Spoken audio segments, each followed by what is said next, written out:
You know, they say, according to our economists here, that the first bailout, it cost $300,000 just to provide one job that was supposedly going to create. Well, I'd gladly take that $300,000 for the job that my brother lost. They'll just take a small portion of it and give it to about 10 other people that lost their job. And so, you know, we really have to think about those things. What's interesting is, speaking of AIG that you just brought up, Representative Ward, is when the initial bailout, it was somewhat of $50 billion for AIG. That same stock that the government supposedly had so much faith in is now worth a little under $20 billion. So, as an investor, as a smart consumer, nobody would have invested in AIG. But yet, the government invested with your tax money. And look at the results. And those CEOs still have their jobs. And the CEOs still have But their all the jobs. taxpayer money, you know, from my family is all gone. But the test of the marketplace, according to Federal Reserve Chairman Ben Bernanke, is when investors, private investors, will put their money into the banking system, i.e. buy stocks from the banks, and that'll signify that the trust, the confidence has returned. He says until then, basically it's the government holding up this whole credit banking system. So until the private sector comes through, and he said there's no lack of money in the private sector. It's only that they're afraid to let loose of their money. Well, they're definitely not going to invest in companies that are going down, so let's just let them fail. I agree. Now, Obama recently stated, and I quote, "This was one of the tasks set forth at the beginning of the campaign to continue the long march of those who came before us. A march for a more just, more equal, more caring, and more prosperous America." Now, I understand a compassionate government. A compassionate government, one that I would be proud of, would provide for people that are unable to provide for themselves, such as people that incurred accident or people that are born into mental disabilities, mental handicaps. I would be proud of a government that would care for those people. However, since when was it okay to take money from off of the hardworking backs of Americans and redistribute it to people that probably don't even pay taxes to begin with? Is this a more prosperous America that we envisioned when we elected Barack Obama into presidency? I think I didn't elect Barack Obama, so. But that's just total socialist nonsense, and it's the exact opposite of what the American dream is all about. But why is it fair? It's not fair, right? No. I work hard. I've gone to school, or my father's gone to school. He's worked hard. He's been through 12 years of education to get where he is today. Why is it okay when he's incurred so much debt to get him through to where he is today that we can just take that money away and give it to people just because they decided to drop out of high school, just because they decided they didn't want to finish the 12th grade and create a more better future for them, I guess I'd say. Why are we spreading this mentality? Why is this something that's reoccurring in the last couple of years, and it's really spreading throughout Hawaii society? Well, I think, if I may answer that, I think Obama is confusing equality of outcome with equality of opportunity. Those are totally two different things. I personally, as I think everyone here, believes in equality of opportunity, that we have a right to pursue, just as we, Declaration of Independence, life, liberty, and pursuit of happiness, right? So if you want to make something of yourself, go get an education, start a business, I think we should have that opportunity, the freedom to do those things. However, no one can guarantee equality of outcome because there's a risk involved. My business may fail. I may not do good in school. However, the confusion lies in the fact that, and I think his heart is emotionally, he believes he's doing the right thing, that he believes that everything should be fair.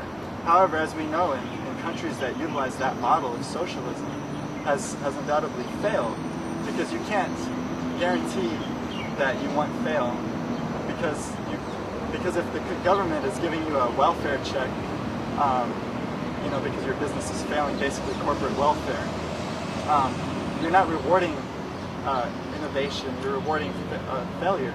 So I think that's the confusion. It's a very thin line. Well, excuse me, can I jump in on that one? First of all, England, Italy, France, the Netherlands to some extent, Russia, all of these countries have tried the socialist model. It does not work, period. Britain's finally got it. Some of the other countries are coming around. Now we're going the exact opposite way. I can only say the American public is fooled by very slick campaigning, and that's what happened here. I think people just believe Barack Obama's nonsense, if you will, and they elected him. So please don't blame me for that, but that's what's happened. Now, I know this is really strong terminology. It's not very popular terminology, but that's the reality of the situation. Social liberalism, communism, socialism. They've never worked in any other country. They've never worked in Europe. They haven't worked in Russia. And what do we have to do to really expunge these processes? And what can we do to get the money right back into the people's pockets of Hawaii to make them more prosperous? Probably not go into liberalism. Probably not go into socialism. I truly believe that America will also right itself, just like the market will eventually right itself. And when they see how far close to socialism that we're going to get under President Obama's presidency, and I think we all, have great hopes for him, but we're really realizing what he truly believes in, and that is to take one from one person and give to another that perhaps may not be very deserving of that. Can I go back in history now, in talking about socialism, talking about the Democrat Party? When we had Ariyoshi as governor, we had Burns as governor, and prior to Waihe'e, as I recall at the end of the time when I was in the Senate, we had about a $500 million surplus. So these people pretty much, although they were Democrats, quote unquote, they had a pretty close eye on the fiscal responsibilities of government. And when you start to lose that, as you did with Waihe'e and some of the other people that have been in there since, that is what causes this kind of an erosion to happen, and it just seems to have happened nationwide and let's face it, Barack Obama is a very convincing orator. So now, Representative Ward, President Barack Obama is a strong component, and so is the majority legislature, a strong component behind the card check bill. Can you explain why this is going to hurt the quality of life for the Hawaii citizenry? My mind is fixed on your last question. Oh. And I will bump right along into that. But I want you to know that our president has basically redefined your question. And it's not any longer about big government or small government. It's about effective government. So he's basically taking one of our big arguments about small government aside. Having said that, unions have becoming smaller and smaller. Unions have shrunk. The chagrin of the labor unions has been that, what are we doing, or what are they doing to us that we can do back to them? And essentially what they've come up is a rather ingenious thing called this card check, which essentially is, if I had the four of you, after giving you a card, sign it saying, we will unionize this TV show here and now.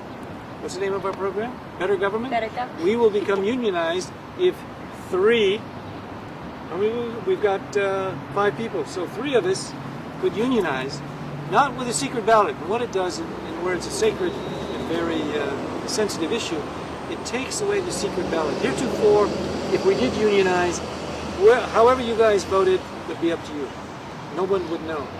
But if the 3 of us sign and you 2 don't sign, one of the reasons why there were unions was to prevent intimidation and other kinds of reoccurrence of violence and injustice to members of working. So that thing is going on the national level. It's moving very rapidly, as it did last year through the House and the Senate. The governor, of course, last year vetoed that bill. This year, I think it's going to get another veto, but there may be determination and encouragement from the Obama administration and the Congress to saying that we want to move this card check bill. Now, just as much as I just told you how easy it would be to do it, it's equally as easy if 3 of us signed a card and said, we want to uncard check our union. We could also do that. What goes up goes down, what goes around comes around. And I think depending on how well it's delivered, it could actually blow up in their face.